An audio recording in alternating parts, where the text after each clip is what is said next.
Ok, aquí tenemos entonces los diagramas de flujo, diagramas de Forrester, que nos ayudarán al pensamiento sistémico.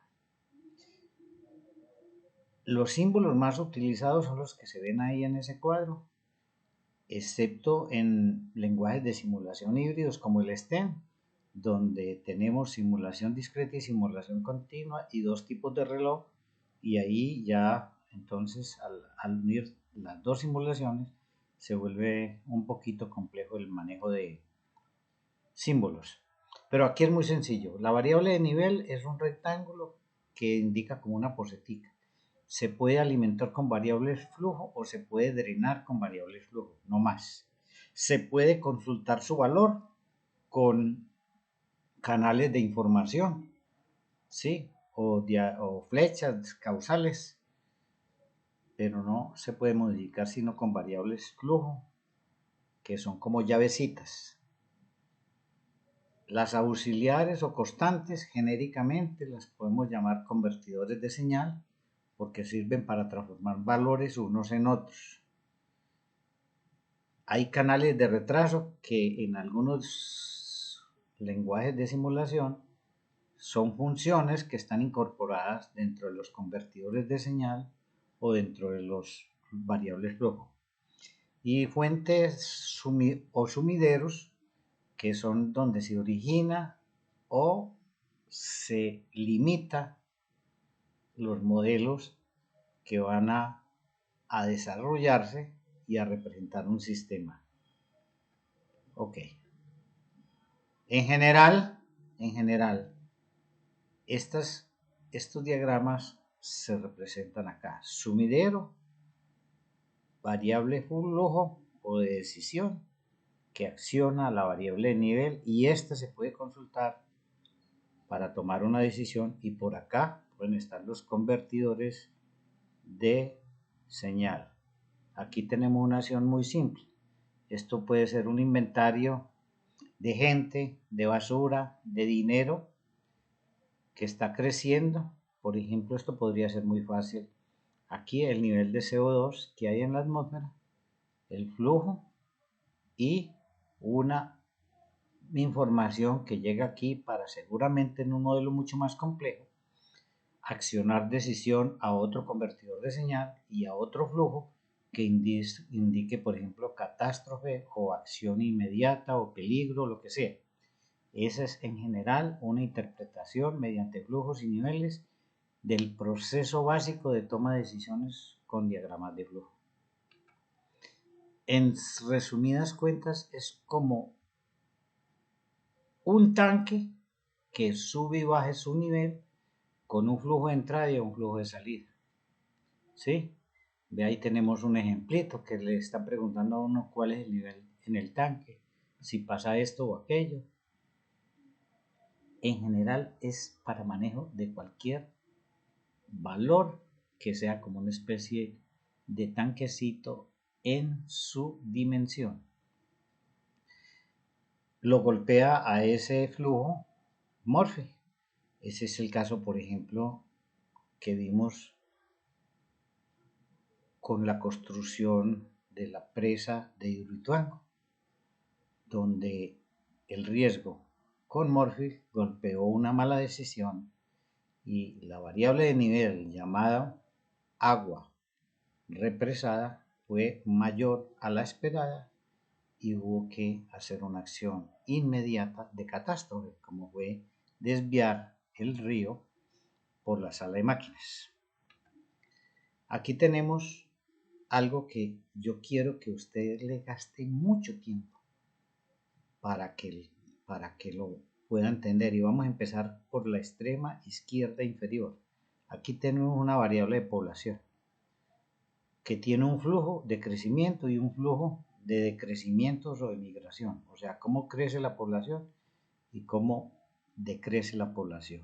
¿A qué tasa de crecimiento y a qué tasa de migración? O sea que en el tiempo este valor va cambiando de acuerdo con los flujos de entrada y salida. El nivel de población produce un flujo, digamos acá como está, como se plantea, un flujo anual de basura, es una rata. o un flujo de basuras por población total que tiene necesariamente dos acciones: la rata por persona de basuras por persona, la rata por persona año, por las personas o por la población que produce basuras, es un flujo. Ese flujo por unidad de tiempo, en este caso por año, se vuelven unos residuos. Esos residuos producen un flujo de energía de acuerdo con las especificaciones. Si esto es digamos, kilos, pues esto tiene que ser, digamos, vatios por kilo año. Por número de kilos de basura, me da un flujo de energía que se produce o una producción de energía por año. Y está aquí la acumulación de la producción de energía. Eso es clave para poder entender las distintas relaciones.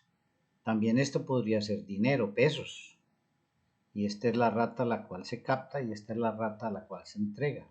Esos pesos, sí, se colocan, digamos, a una tasa dada y eso produce un flujo de intereses, por ejemplo.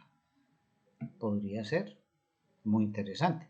En fin, en general,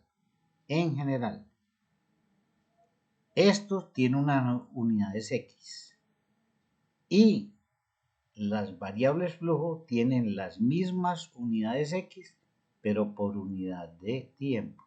Si esto es personas por unidad de tiempo, digamos, personas por semestre, personas por año, personas por mes, lo que sea. Si esto es kilos, esto tiene que ser kilos por mes, por año, en la misma unidad de tiempo para todo el sistema. Y si esto es kilos y esto es energía, vatios, digamos, entonces aquí se tiene que convertir estos kilos en vatios por kilo año, por ejemplo, por kilo semestre, para poder que dé vatios, por ejemplo. Eso es muy claro que usted lo debe tener en cuenta. Piense si la variable de nivel, por ejemplo, es dinero, es pesos. Entonces los flujos serán pesos por mes, pesos por días, pesos por año. Pero si la variable de nivel es pesos por año, entonces la variable flujo tiene que ser necesariamente pesos por año al cuadrado. O sea, es una aceleración. En otros términos, serían los cambios, por ejemplo, en unas tasas de interés. La rata a la cual cambia una tasa de interés. Es muy interesante que usted visualice muy bien eso para poder, por ejemplo, llegar a conceptos de qué es una capitalización o qué es un dinero capitalizable mensualmente y cómo se explica eso desde el punto de vista dinámico.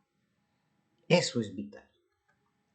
En general, la variable x en el tiempo t más un diferencial de tiempo después es igual a la variable x en el tiempo t más la entrada por dt menos la salida por dt.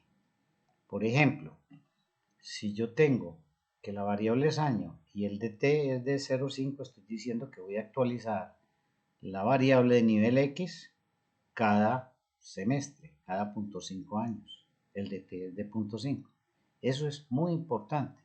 Aquí está la leyenda para que usted lo lea, pare esta diapositiva y póngale cuidado a lo que ahí se dice. Quiero que lo lea muy claro y que vea acá A flujo, B flujo y X variable de nivel. Por eso es que las variables A y B tienen que ser por unidad de tiempo, porque se multiplica por dt, que es un diferencial de tiempo, se anula la unidad de tiempo y queda la variable x en lo que queremos. Sí, aquí volvemos a repetir lo mismo. Siempre una variable de flujo tiene las mismas unidades de la variable nivel, pero por unidad de tiempo. Miren el flujo, lo que hemos venido haciendo con el vaso. Brecha, que está aquí como un convertidor de señal, podría estar dentro de flujo, podría estar dentro de flujo y eliminar brecha, pero la acción de brecha estaría dentro de flujo. Y aquí vemos cómo crece rápido el nivel del agua en el vaso y seguramente con el tiempo se va aplanando hacia un valor X de tiempo, ¿sí? Se va aplanando, o sea, va haciendo una especie de límite que tiende a un valor, digamos 200, ahí puede ser, lo que sea.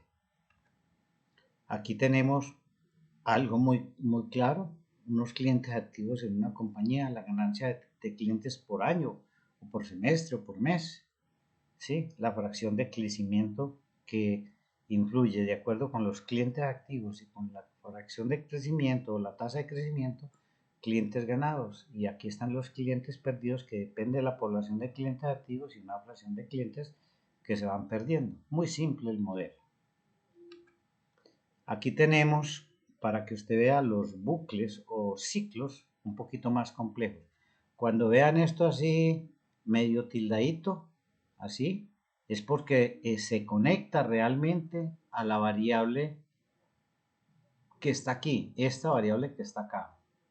Y estas son lo mismo, pero para que no se vea tan fea la tirada de la flecha de causa y efecto, desde non 11 a este non 11, se pone un fantasmita acá, pero es como si estuviera pegado del flujo de la variable, en este caso cualquier nombre que le queramos poner. Aquí sería muy interesante que usted encuentre los bucles de realimentación que hay en este diagrama. Sería muy interesante que si sos capaz de hacer esto, lo felicito, porque ya tiene una visión muy clara de la dinámica. Y aquí están 4 loop o bucles, por si no pude encontrarlos en la diapositiva anterior. Es una especie de taller donde hay que gastar mucho tiempo. Aquí tenemos un ejercicio muy interesante de unos árboles en crecimiento y unos árboles maduros o viejos que se pueden talar. Y aquí está la tasa de árboles donde se llama la variable flujo mueren. ¿Sí? Ahí está. Pero esa variable flujo, los que se mueren se reemplazan por árboles pequeños y en este modelo nunca se muere ningún árbol que se siembre. La siembra se llama tasa A, la tala se llama mueren y después de cierto tiempo la tasa A se convierte en la misma tasa porque nadie se muere de los árboles en viejos o ya aptos para ser talados. Si yo cambio, por ejemplo, una política de talar, doblar la tasa de árboles y lo sigo reemplazando, lo interesante es que decrece los árboles en estado adulto y nunca se recuperan. Nunca se recuperan en un sistema.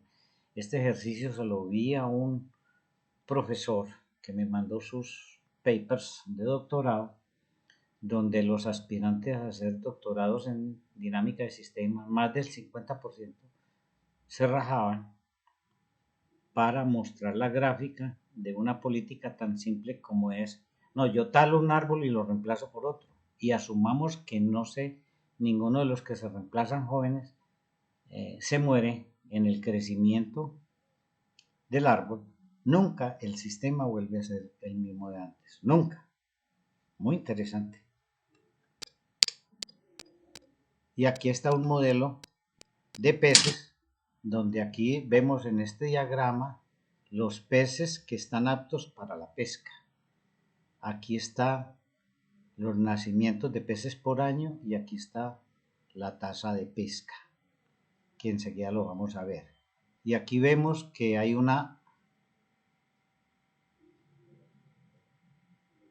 cantidad máxima que se puede permitir de peces en esa área, en ese stock de peces. Hay una tasa de regeneración que depende de la densidad de peces que hay. Si hay mucho pez, pues puede haber una rata de generación interesante. Y si hay pocos peces, pues la tasa va a ser muy pobre.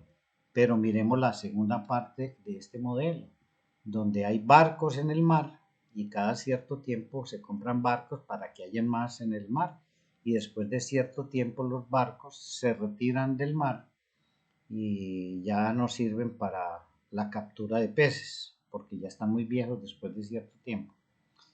Esa captura de peces, pues lógicamente acciona el flujo pesca, pero no solamente depende de cuántos barcos haya, sino de la captura por barco, la captura normal por cada barco, pero esa captura normal por cada barco está influenciada por un efecto de la densidad de peces para que puedan ser capturados por barcos. En resumidas cuentas, si hay muy poquitos peces, no se podrá pescar. Va a ser muy difícil. Es muy interesante este modelo, gástele tiempo, porque con esto damos por terminado esta introducción a la dinámica en sistemas. Esto es apasionante y uno puede entender demasiadas cosas, los sistemas, para después con teoría de restricciones uno ver cómo podemos mejorar según el arquetipo y la variable crítica que nos la da dinámica de sistemas para causar cambios en un sistema verdaderamente dinámico. Y esta es mi primera parte de la contribución a lo que es dinámica de sistemas, pensamiento genérico en general, primero con dinámica de sistemas y luego ajustarlo con teoría de restricciones. Muchas gracias.